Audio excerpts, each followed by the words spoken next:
नूरी lake इंतहाई tough track होने की वजह से कश्मीर की अब तक की सबसे अनएक्सप्लोर्ड लेक है। ये लेक रत्तीगली बेस कैंप से तकरीबन एक दिन की पैदल मसाफत पे है। इस वक्त मैं खड़ा हूँ रत्तासर पास पे और रत्तासर पास से हम लोग मूव कर रहे हैं नूरी लेक की तरफ।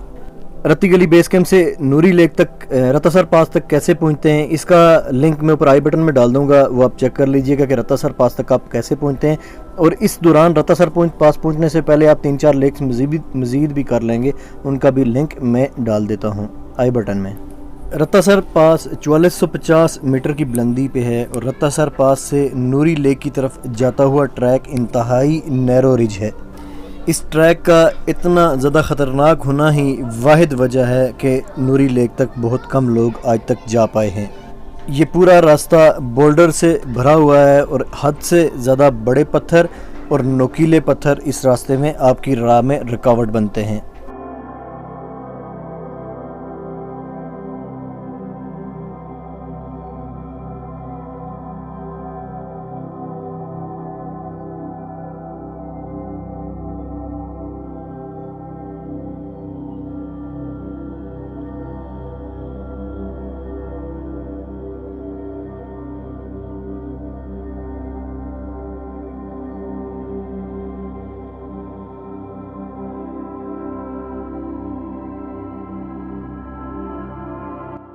नीलम वैली अपने कीमती पत्थरों की वजह से मशहूर है और यहाँ पे नीलम बहुत ज़्यादा तादाद में पाया जाता है। ये एक रॉक नज़र आई है जिसमें भी छोटे छोटे मोती टाइप पत्थर काफ़ी ज़्यादा तादाद में, और यहाँ पे अक्सर जगह पे आपको इस तरह के कीमती पत्थर नज़र आएंगे। शायद ये साइज़ में बहुत छोटा होने की वजह से अभी तक बच पाए हैं। बहरहाल इस एरिया में कीमती पत्थरों की माइनिंग अभी भी की जा रही है। रत्तासर पास से जब आप नूरी लेक की तरफ मूव करते हैं तो एक चीज़ में आपको परेशानी का सामना करना पड़ जाता है कि इस एरिया में आपको पानी साफ़ नहीं मिलेगा किसी भी जगह पे साफ। इसलिए रत्तासर पास से थोड़ा नीचे एक फ्रेश वाटर की स्ट्रीम है, वहाँ से पानी अपने लिए लाजमी रिफ़िल कर लें। नूरी लेक के टॉप से आप पाकिस्तान में कश्मीर की सबसे बड़ी पीक का भी नज़ारा कर सकते हैं। सरवली पीक यहाँ से आपको बिल्कुल अच्छे मौसम में क्लियर दिखाई दे जाती है। सरवली पीक के बिल्कुल साथ ही जब आप राइट वाली रिज पे मज़ीद आगे देखते हैं तो आपको द किलर माउंटेन नागा पर्वत का भी नज़ारा देखने को मिलता है। ये पहाड़ बहुत कम अपना नज़ारा किसी को करने देता है, अक्सर बादलों में ढका रहता है, जैसे आज भी ये बादलों के पीछे छुपा हुआ है।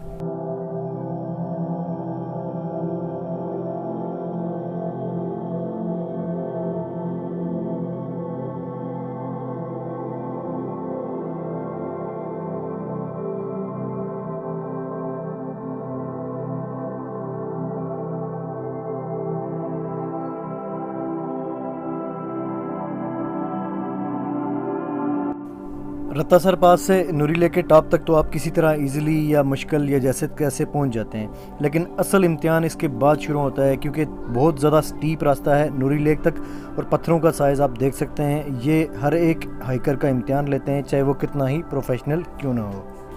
लेक का व्यू टॉप से भी बहुत मज़े का है। इसी लेक की बैक साइड पे नूरी पास वाली नूरी लेक भी मौजूद है, लेकिन वहाँ तक के लिए आपको नारायण वाली साइड से आना पड़ेगा या गाड़ी से आप वहाँ तक जा सकते हैं। नूरी लेक का पानी भी इन्हीं पत्थरों के बीच में फंसे हुए बर्फ़ के टुकड़ों से आता है। ग्लेशियर के ये पीसेस सारा साल आपको यहाँ पे मिलेंगे और पीक सीज़न में जब बर्फ़ अपनी इंतहा पे होती है जनवरी और फरवरी के मंथ में, उस वक़्त इस लेक पे आना आलमोस्ट इम्पॉसिबल है क्योंकि इन पत्थरों के बीच के क्रेविसेस बर्फ़ फिल कर देती है और आप नामुमकिन हद तक आपके लिए मुश्किल बना देती है इस जगह पे आना।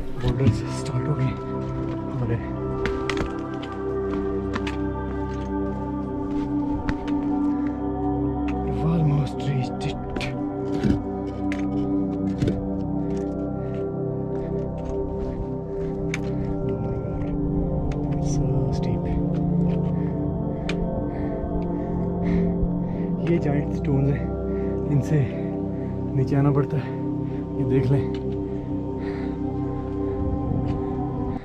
रत्तीगली से बेसल के इस ट्रैक में बाज़ लोग नूरी लेक को स्किप भी करते हैं और वो स्किप इसलिए करते हैं कि रास्ता बहुत ज़्यादा टफ है। आप लोग भी अगर इस रास्ते को नहीं करना चाह रहे तो आप साइड से निकलते हुए नीचे नूरी आबशार तक जा सकते हैं, लेकिन ये लेक डिज़र्व करती है कि इस तक जाया जाए। इसका अनयूजुअल ग्रीन कलर बहुत ज़्यादा आंखों को ठंडक देने वाला है। हम लोगों ने एक दूसरे के ऊपर पत्थर ना गिरा दें इसलिए बहुत ज़्यादा वक्फा रखा, एक दूसरे के बीच में कम से कम 40 से 50 फीट एक दूसरे के बीच में हमने गैप रखा, ताकि एक अगर पत्थर फिसलाए तो दूसरे को मौका मिले कि वो साइड पे हो सके, उसके ऊपर वो पत्थर ना आ जाए। इसलिए आप भी जब इस तरह बोल्डर्स पे जाएं तो ये वाली एहतियात लाजमी करें। नूरी लेक कश्मीर में आपको वाहिद ऐसी झील मिलेगी जिसके कुर्बो जवार में कोई बकरवार ख़ानदान बस नहीं रहा।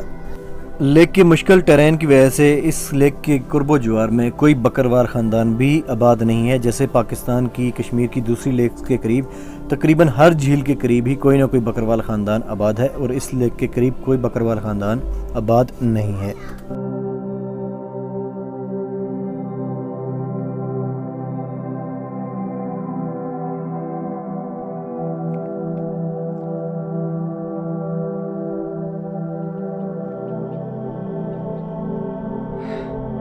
हम ये पहुँचे हैं अली यार लेक।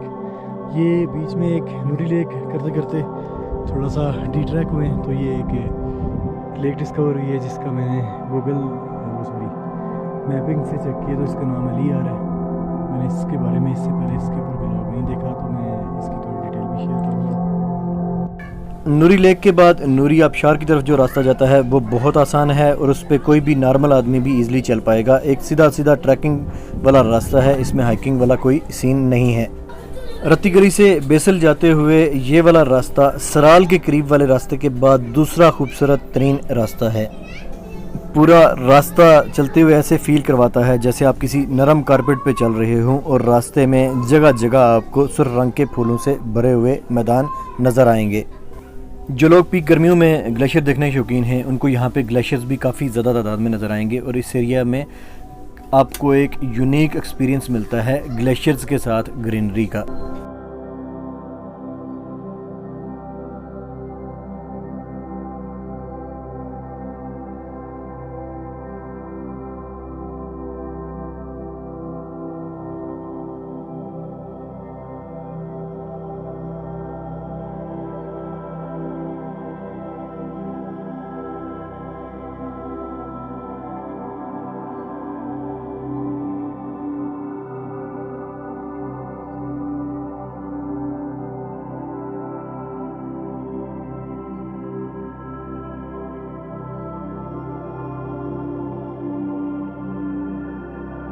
नूरी लेक से तकरीबन 20 मिनट की ट्रैकिंग के बाद आप इस जगह पहुंचते हैं, और ये फेमस नूरी वाटरफॉल है।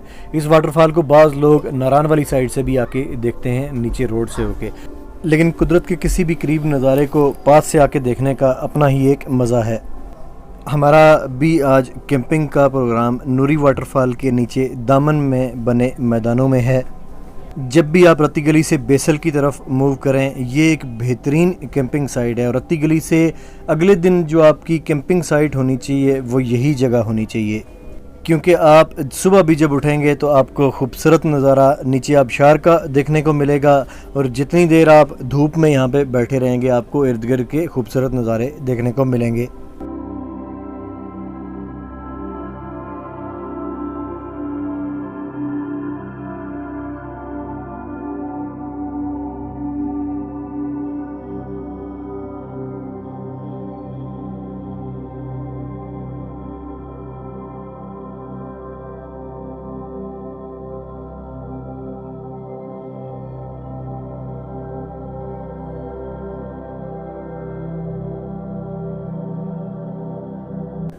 कैंपिंग के लिए हमेशा पानी के करीब वाली जगह चूज़ करें, क्योंकि वहाँ पे आपको पानी के लिए दूर नहीं जाना पड़ेगा और बाकी भी चीज़ें आप इजीली मैनेज कर पाओगे।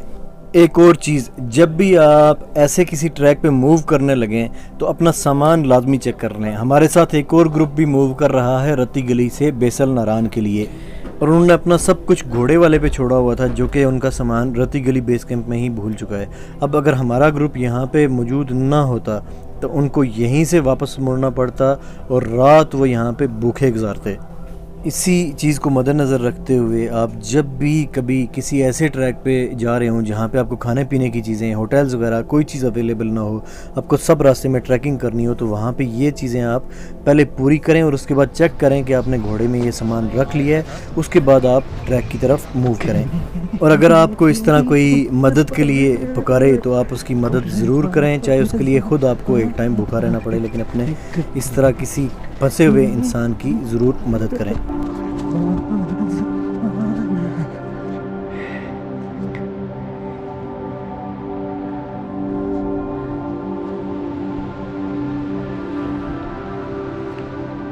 हमारी कैंपिंग साइट है।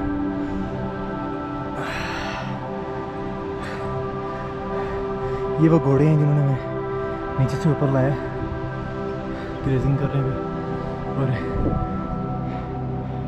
ये सामने आसमान पे पता नहीं कैमरा इसको कैप्चर कर पा रहा है या नहीं कर पा रहा, चांद का उजाला।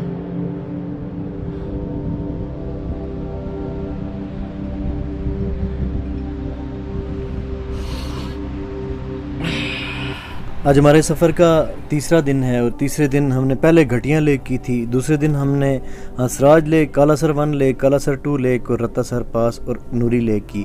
और इंशाल्लाह सुबह हम यहाँ से मूव करेंगे नूरी नर की तरफ। और नूरी नर में एक लेक आती है नूरी नर की, जिसको नूरी नर लेक कहा जाता है। और वहाँ से पाकिस्तान की मेरे ख्याल में सबसे खूबसूरत लेक जो नूरी नर पास से आगे आती है वो है सराल लेक। और सराल के बाद जो नेक्स्ट लेक हमने करनी है वो है दूधी पत्थर। इंशाल्लाह मैं साथ साथ बाकी जो भी मैं व्लॉग बाकी लेक्स के बनाऊंगा उनका भी मैं कोशिश करूंगा कि आई बटन में ऊपर लिंक डालता जाऊं। अगर आप मेरे चैनल पे नए हैं तो काइंडली ज़रूर सब्सक्राइब कीजिए और मेरी वीडियोस को ज़्यादा से ज़्यादा शेयर कीजिए। दुआओं में याद रखिएगा। इंशाल्लाह अगले व्लॉग में मुलाकात होगी जो कि इंशाल्लाह नूरी वाटरफॉल से लेके सराल लेक तक के ट्रैक के बारे में होगा। अल्लाह हाफ़िज़।